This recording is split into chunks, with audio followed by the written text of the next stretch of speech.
સુરતના પલસાણાની સંતોષ મિલમાં બ્લાસ્ટનો કેસ, જ્યાં હજુ સુધી બંને મૃતક કામદારોની ઓળખ નથી થઈ શકી।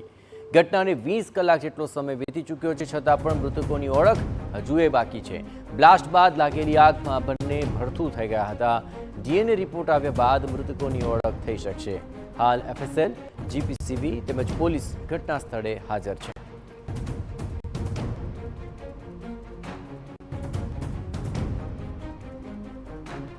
જિલ્લાના પલસાણા તાલુકાના જોડવા ગામ ખાતે આવેલી સંતોષ ટેક્સટાઇલ મિલમાં ગતરોજ ભયાનક એક ઘટના બની હતી। સીધા દ્રશ્યો જોઈ શકો છો। હાલ આપણે છે જોડવા ગામે આવેલી સંતોષ ટેક્સટાઇલ મિલમાં ગતરોજ સાંજના 3 થી 4 વાગ્યાના ટકોરે અહીંયા જે મિલમાં કામદારો કામ કરી રહ્યા હતા તે દરમિયાન અચાનક ડ્રમ ફાટ્યો હતો અને જેની લપેટમાં ઘણા પુરુષો તેમજ ઘણી મહિલાઓ આવી ગઈ હતી। ઘટનાને પગલે નજીકની પલસાણા પોલીસ તાત્કાલિક સ્થળ પર દોડી ગઈ હતી અને જે પણ ઈજાગ્રસ્ત લોકો હતા તેઓની બચાવ કામગીરી હાથ ધરી હતી। તેઓને તાત્કાલિક નજીકની હોસ્પિટલ ખાતે ખસેડવામાં આવ્યા હતા।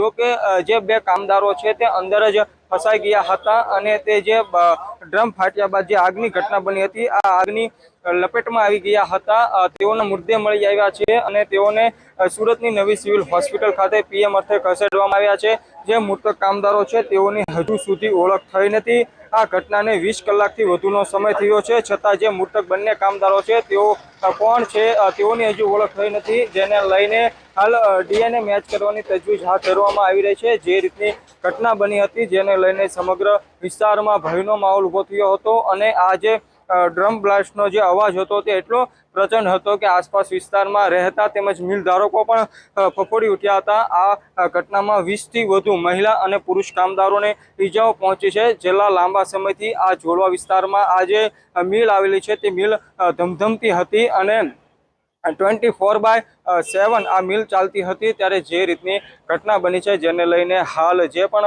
તંત્ર છે તેના માણસો હાલ સ્થળ પર દોડી આવ્યા છે। એફએસએલ ટીમ હોય, ફેક્ટરી ઇન્સ્પેક્ટર હોય તેમજ પલસાણા પોલીસ સ્ટાફ હાલ સ્થળ પર છે। જે રીતની ઘટના બની છે જેને લઈને જો કોઈ કંપની સંચાલક છે તેની કોઈ બેદરકારી જણાઈ આવે તો તેઓ વિરુદ્ધ પણ કાર્યવાહી થશે। સીધા દ્રશ્યો જોઈ શકો છો કે હાલ તંત્રની ટીમ દ્વારા તપાસ હાથ ધરવામાં આવી રહી છે। ત્યારે જે ડીએનએ મેચ કરવાની તજવીજ છે તે હાલ ચાલી રહી છે અને ડીએનએ મેચ થયા બાદ કોણ કામદારો હતા તેઓના નામ સામે આવી શકે છે। ત્યારે જો આમાં કોઈ કંપનીના સંચાલકની બેદરકારી સામે આવશે તો તેઓ વિરુદ્ધ પણ ચોક્કસ કાર્યવાહી થશે તેવું પોલીસ સૂત્રો જણાવી રહ્યા છે। મેહુલ ભોકાળવા, TV9, પલસાણા, સુરત। સોમવારે સાંજે 3 વાગ્યા આસપાસ આ મિલમાં કામદારો કામ કરી રહ્યા હતા ત્યારે ડ્રમ ફાટવાની ઘટના બની। આ ઘટનામાં 20 જેટલા મહિલા અને પુરુષ કામદારોને ઈજાઓ પહોંચી। 24 વર્ષીય અને 45 વર્ષીય બે કામદારોના મૃત્યુ થયા અને ત્યારબાદ મૃતકોના પરિજનોએ ન્યાયની માંગ કરી। કામદારોના મૃત્યુથી પરિવાર નોંધારો બન્યો છે અને યોગ્ય વળતર ચૂકવવા માટે પરિવાર માંગ કરી રહ્યો છે। हमारा मांग ये है कि उसका सही निष्पक्ष तरीके से जांच हो। शासन प्रशासन या मिल वाला जो भी दोषी हो उसके खिलाफ कड़ी से कड़ी कार्रवाई हो। उसके बाद हमारे भाई के 3 बच्चे हैं, खाली 3 लड़कियां हैं, 2 का शादी हो गया है, 1 का शादी नहीं हुआ है।